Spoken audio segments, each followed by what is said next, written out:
سے جو بڑا مہربان نہایت رحم والا ہے۔ اے محمد صلی اللہ علیہ وآلہ وسلم، جو کپڑے میں لپٹ رہے ہو، رات کو قیام کیا کرو مگر تھوڑی سی رات، یعنی نصف رات یا اس سے کچھ کم یا کچھ زیادہ، اور قرآن کو ٹھہر ٹھہر کر پڑھا کرو۔ ہم ان قریب تم پر ایک بھاری فرمان نازل کریں گے۔ کچھ شک نہیں کہ رات کا اٹھنا نفس بہیمی کو سخت پامال کرتا ہے، اور اس وقت ذکر بھی خوب درست ہوتا ہے۔ دن کے وقت تو تمہیں اور بہت سے شغل ہوتے ہیں، تو اپنے پروردگار کے نام کا ذکر کرو اور ہر طرف سے بے تعلق ہو کر اسی کی طرف متوجہ ہو جاؤ۔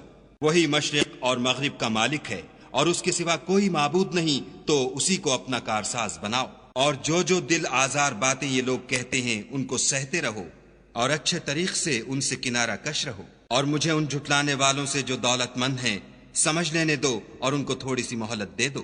کچھ شک نہیں کہ ہمارے پاس بیڑیاں ہیں اور بھڑکتی آگ ہے، اور گلوگیر کھانا ہے اور درد دینے والا عذاب ہے۔ جس دن زمین اور پہاڑ کانپنے لگیں اور پہاڑ ایسے بھربھرے گویا ریت کے ٹیلے ہو جائیں۔ اے اہل مکہ، جس طرح ہم نے فرعون کے پاس موسیٰ کو پیغمبر بنا کر بھیجا تھا، اسی طرح تمہارے پاس بھی محمد صلی اللہ علیہ وآلہ وسلم رسول بھیجے ہیں، جو تمہارے مقابلے میں گواہ ہوں گے۔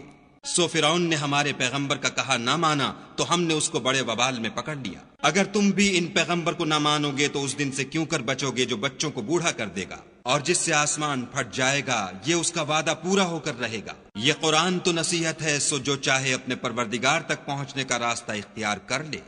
تمہارا پروردگار خوب جانتا ہے کہ تم اور تمہارے ساتھ کے لوگ کبھی 2/3 رات کے قریب اور کبھی آدھی رات اور کبھی تہائی رات قیام کیا کرتے ہو، اور خدا تو رات اور دن کا اندازہ رکھتا ہے۔